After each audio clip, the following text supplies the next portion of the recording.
Hello students. तो कैसे हैं आप लोग। आशा करता हूं आप लोग अच्छे होंगे। तो स्वागत है आप सबका अपना चैनल केजिन क्लासेस 786 पे। तो प्यारे बच्चों, आज मैं इस वीडियो में आपको कक्षा 9 का विषय इतिहास की दुनिया का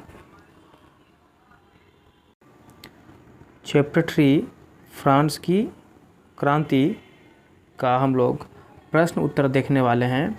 जिसमें आज हम लोग कैसा प्रश्न उत्तर देखेंगे बच्चा जी, तो इसमें हम देखेंगे ऑब्जेक्टिव प्रश्न यानी वस्तुनिष्ठ प्रश्न, और जो भरने वाला होता है रिक्त स्थान की पूर्ति करें वो प्रश्न को देखेंगे। तो आइए हम देखते हैं सवाल को। तो ये रहा प्यारे बच्चों हमारा पहला सवाल। बहुवैकल्पिक प्रश्न का पहला सवाल कहता है कि फ्रांस की क्रांति किस ईस्वी में हुई। तो बता दें आपको, फ्रांस की जो क्रांति हुई थी वो हुई थी 14 जुलाई 1789 ईस्वी को। 14 जुलाई 1789 ईस्वी को। तो हमारा जो सही उत्तर होगा वो हो जाएगा ख नंबर, 14 जुलाई 1789 ईस्वी को इसका फ्रांस की क्रांति हुई थी। ठीक है, चलते हैं हम अपने अगले क्वेश्चन की तरफ। तो हमारा अगला क्वेश्चन है, अगला हमारा सवाल है कि बेस्टिल का पतन कब हुआ। तो बेस्टिल का जो पतन हुआ था वो बता देते हैं आपको। बेस्टिल का पतन हुआ था 14 जुलाई 1789 ईस्वी को। देखो ध्यान से समझना, 14 जुलाई 1789 ईस्वी को बेस्टिल का पतन हुआ था।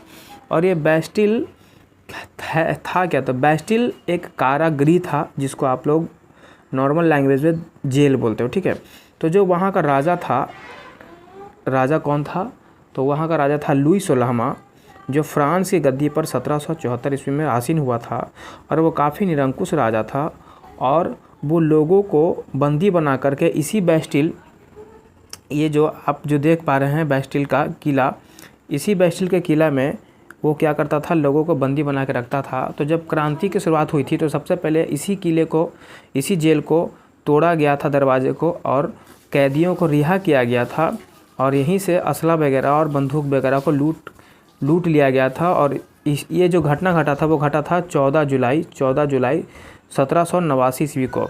चलिए, तो उम्मीद करते हैं आपको समझ में आता होगा। अब चलते हैं अपने हम नेक्स्ट क्वेश्चन की तरफ। ठीक है, तो अगला क्वेश्चन हमारा है बच्चा कि प्रथम स्टेट में कौन आते थे। प्रथम स्टेट में कौन आते थे। तो प्रथम स्टेट में देखो मैं बता दूं आपको कि जो फ्रांस में उस समय जो वर्ग था यानी स्टेट जो था वो 3 वर्ग में विभाजित था। एक प्रथम वर्ग, और दूसरा था द्वितीय वर्ग, और तीसरा था तृतीय वर्ग। तो आपको बताते चलूँ कि जो आपका प्रथम वर्ग था, प्रथम वर्ग में आते थे पादरी। कौन आते थे, पादरी। और द्वितीय वर्ग में आते थे कुलीन वर्ग, जो कुलीन वर्ग के लोग रहते थे वो आते थे द्वितीय वर्ग में। तो पूछेगा सर ये तृतीय में कौन आता था। तो तृतीय में बता दें आपको, बड़े बड़े व्यापारी आते थे, वकील आते थे, शिक्षक आते थे, है ना, छोटे किसान आते थे, मजदूरी करने वाले लोग आते थे। मतलब जितने नीचे तबके के जो लोग थे वो आते थे तृतीय स्टेट में। लेकिन हमसे ये सवाल पूछा है कि प्रथम स्टेट में कौन आते हैं। तो प्रथम स्टेट में सही जवाब हो जाएगा पादरी। कौन है, पादरी। ठीक है ना, प्रथम स्टेट में कौन आता था, तो पादरी आता था। तो चलिए चलते हैं अपने प्रश्न नंबर 4 की तरफ। हमारा चौथा सवाल कहता है कि द्वितीय स्टेट में कौन आते थे। तो अभी हम बताए थे कि द्वितीय स्टेट में कौन आते थे। तो द्वितीय स्टेट में आता था कुलीन वर्ग। कौन सा वर्ग, कुलीन वर्ग। तो इसका सही जवाब है ऑप्शन नंबर ग। चलिए चलते हैं हम अपने नेक्स्ट क्वेश्चन की तरफ। अगला क्वेश्चन है तृतीय स्टेट, तृतीय स्टेट में कौन आते थे। तो आप लोग बताओ भाई, मालूम है तो ऑप्शन दिया हुआ, ऑप्शन से चुन लेते हैं। तो देखो पहले ख नंबर ऑप्शन दिया है कुलीन वर्ग, जो कि ये नहीं होगा, ख नहीं होगा, ये द्वितीय स्टेट में आता है। पादरी ये प्रथम स्टेट में आता है। और न्यायाधीश तो ये भी नहीं आता था, क्योंकि न्यायाधीश किसको बनने का अधिकार था, तो न्यायाधीश जो था वो कुलीन के वर्ग को बनने का अधिकार था। और ये परंपरागत चलता था, वंशानुगत चलता था। और ये द्वितीय स्टेट का निवासी है, न्यायाधीश भी द्वितीय स्टेट का हो जाएगा। तो तृतीय स्टेट में कौन आता था, तो तृतीय स्टेट में हमारा आता था, तृतीय स्टेट में हमारा आ गया दार्शनिक। कौन हो जाएगा, दार्शनिक। इसका सही जवाब है क यानी कि अर्थात दार्शनिक। क्या हो जाएगा?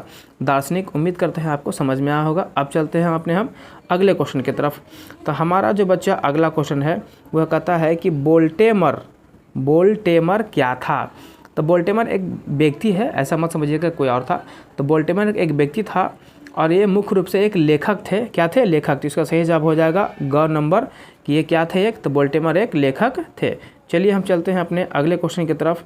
अगला जो हमारा सवाल है वो ये है कि रूसो एक व्यक्ति था। क्या था? व्यक्ति। रूसो जो है, रूसो किस सिद्धांत का समर्थक था? यानी रूसो जो था वो किस सिद्धांत का समर्थक था, इसके बारे में आपको बताना है। तो देखिए, जो रूसो था ना, वो चाहता था कि ये जो राजा है लुई 16वां, इसके शासन में पूर्ण तब्दीली चाहता था। मतलब वो एकदम पूर्ण परिवर्तन भी चाहता था, और इसलिए ये जनता की इच्छा की बात को रखना चाहता था। इसलिए ये इसका जो सिद्धांत था, किसके सिद्धांत का समर्थक था?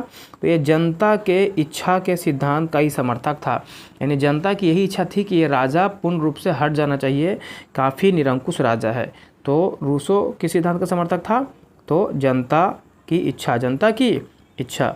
अगले सवाल पे हम बढ़ेंगे, और हमारा जो अगला सवाल है वो क्या कहता है, ध्यान से सुनिए। कहता है मॉन्टेस्क्यू ने कौन सी पुस्तक लिखी?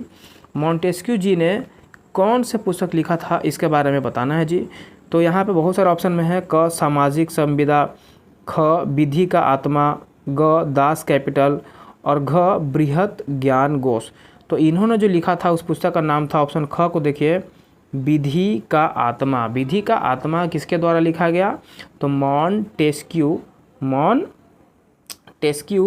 के द्वारा विधि का आत्मा लिखा गया। तो इसका सही जवाब है ऑप्शन नंबर ख। ठीक है ना। चलिए हम आगे बढ़ जाते हैं अगले क्वेश्चन की तरफ। और देखिए अगला क्वेश्चन जो हमारा है वो ये है कि फ्रांस की राजक्रांति के समय वहाँ का राजा कौन था?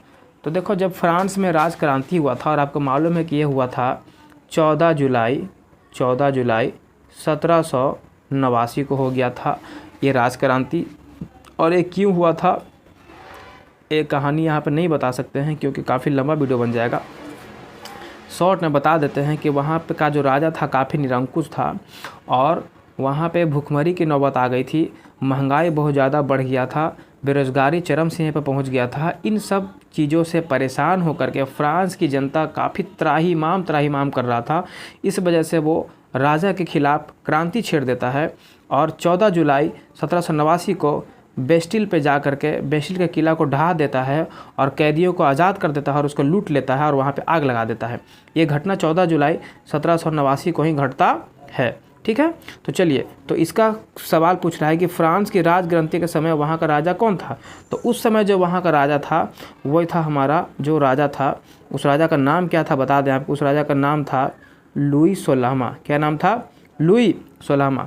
तो उस राजा का नाम था लुई 16वां। और आपको ये भी बताते चले कि वो जो राजा था, पूछ देता है कि लुई 16वां किस राजवंश का शासक था? तो याद रखना बुर्बो। क्या याद रखना? बुर्बो। यानी वो बुर्बो राजवंश का था। कहाँ का था? तो बुर्बो राजवंश का था लुई 16वां शासक, और काफ़ी निरंकुश राजा था। तो इसका सही जवाब हो जाएगा लुई 16वां, ऑप्शन नंबर ग। ऑप्शन नंबर ग। चलिए हम चलते हैं अपने अगले क्वेश्चन की तरफ। और हमारा लास्ट और 10 नंबर सवाल क्या कहता है कि फ्रांस में स्वतंत्रता दिवस कब मनाया जाता है? देखो बच्चा, फ्रांस में स्वतंत्रता दिवस जो है वो कब मनाया जाता है? तो वो मनाया जाता है 14 जुलाई को। 14 जुलाई को। अब 14 जुलाई को क्यों मनाया जाता है भाई? तो मैंने बताया कि फ्रांस में जो क्रांति हुई थी वो हुई थी 14 जुलाई 1789 ईस्वी को हो गया था। ठीक है। और इसी दिन लोगों को ऐसा लगता था, फ्रांस की जनता को ऐसा लग रहा था कि आज हम लोग आज़ाद हो गए हैं, आज हम किसी के बंदिश में नहीं हैं, क्योंकि ये जो राजा था बहुत अत्याचारी था, और ऐसा उन लोगों को लगता था कि आज हम लोग आज़ाद होकर जी रहे हैं। इसीलिए वो लोग 14 जुलाई को स्वतंत्रता दिवस के रूप में मनाने लगे, और तब से लेकर आज तक 14 जुलाई को फ्रांस में स्वतंत्रता दिवस मनाया जाता है। चलिए, उम्मीद करते हैं आप लोग को समझ में आता होगा। और क्लास कैसा लग रहा है लाइक शेयर करके ज़रूर बताइए, प्यारा सा कमेंट कर दीजिए। नए हैं तो चैनल को सब्सक्राइब कर लीजिएगा, और क्लास 9th के बच्चों को दबा के शेयर कीजिए। और इस चैनल पे आपको 10th का भी पढ़ाया जाता है, वीडियो डाला हुआ है, आप जाके घर बैठे भी पढ़ सकते हैं। चलिए अब हम प्रश्न देखेंगे रिक्त स्थान वाले सवाल हम देखने वाले हैं कि आखिर ये रिक्त स्थान को ध्यान से देखो सबसे पहला जो सवाल है हमारा, सवाल नंबर फर्स्ट को हम देखते हैं। पहले सवाल नंबर फर्स्ट को देखेंगे हम। सवाल नंबर फर्स्ट हमारा क्या कहता है, ध्यान से सुनो, ठीक है। चलिए ये क्वेश्चन को देखते हैं। कहता है हमारा क्वेश्चन कि लुई 16वां सन, अब यहाँ पे बताना है लुई 16वां खाली स्थान ईस्वी में फ्रांस की गद्दी पर बैठा, यानी बताना है कि लुई 16वां जो है वह लुई 16वां किस ईस्वी को फ्रांस की गद्दी पर बैठा था। इसका सही जवाब होगा 1774, यानी लुई 16वां जो है वो 1774 ईस्वी में फ्रांस की गद्दी पर आसीन हुआ था, यानी कि बैठा था। अब हम चलेंगे अपने नेक्स्ट क्वेश्चन की तरफ। तो क्वेश्चन नंबर 2 की तरफ चलते हैं, ठीक है ना। तो क्वेश्चन नंबर 2 यानी हमारा ये है, क्वेश्चन नंबर 2 हमारा ये है। ये क्या कहता सुनो, कहता है कि लुई 16वां की पत्नी थी। तो लुई 16वां की पत्नी कौन थी? तो देखो क्वेश्चन नंबर 2 का जवाब लिख रहे हैं यहाँ पर। लुई 16वां की पत्नी का नाम था मेरी, क्या नाम था? मेरी अंतोनएत,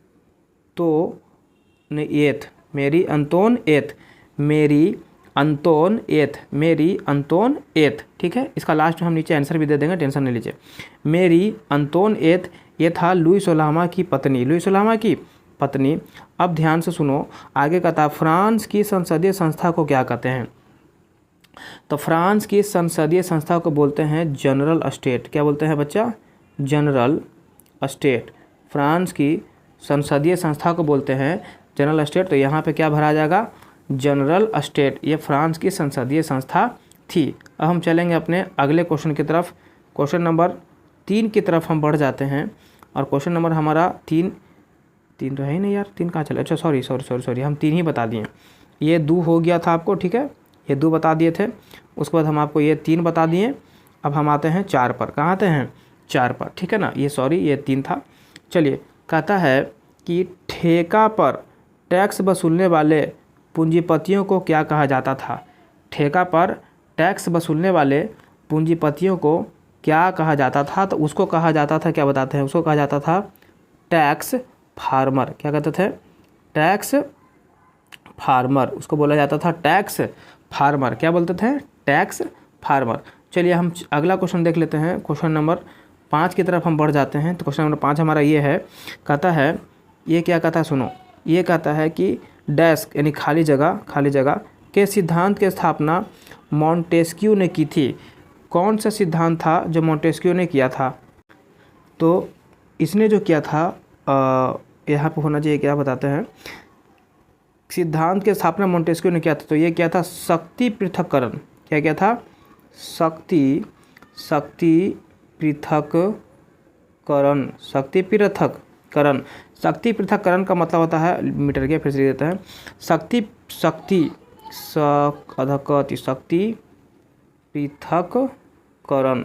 शक्ति पृथक्करण का मतलब होता है शक्ति का बंटवारा करना। तो ये जो हमारा 5 नंबर जो सवाल था, जो 5 नंबर का जवाब हमारा हो गया शक्ति का पृथक्करण करना।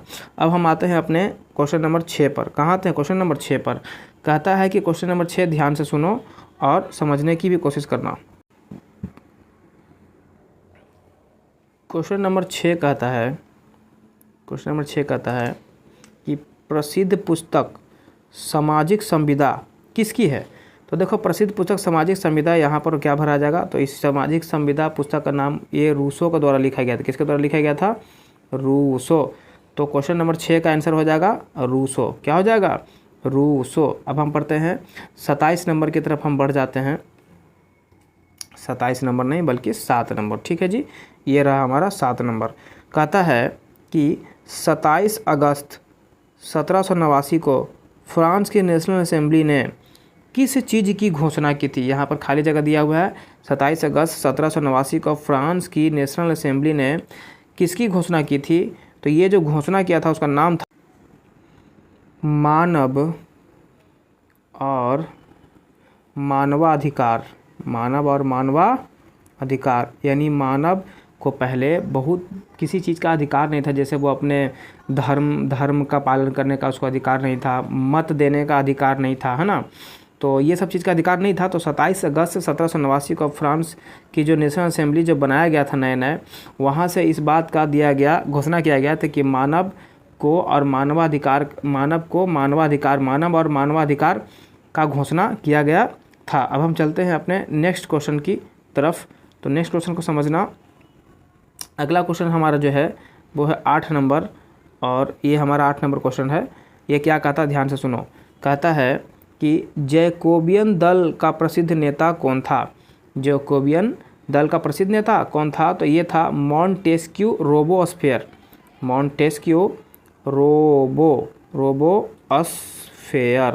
मॉन्टेस्क्यू रोबोस्फेयर ये था जैकोबियन दल का प्रसिद्ध नेता। अब हम चलते हैं अपने 9 नंबर सवाल की तरफ। 9 नंबर सवाल हमारा क्या कहता है, ध्यान से सुनो। 9 नंबर प्रश्न को ध्यान से समझना है जी। 9 नंबर कहता है दास प्रथा का अंतिम रूप से उन्मूलन। दास प्रथा का अंतिम रूप से उन्मूलन किस ईस्वी में हुआ था? तो ये हुआ था 1848 ईस्वी में। दास प्रथा का अंतिम रूप से जो उन्मूलन हुआ था वो हुआ था 1848 ईस्वी में। अब हम चलते हैं अपने नेक्स्ट क्वेश्चन की तरफ। 10 नंबर क्वेश्चन है, फ्रांसीसी महिला को मतदान का अधिकार किस ईस्वी में मिला? तो फ्रांसीसी महिला को मतदान का अधिकार मिला था, अपना देश कब आज़ाद हुआ था? बताओ 1947 को, उसे 1 साल पहले 1946।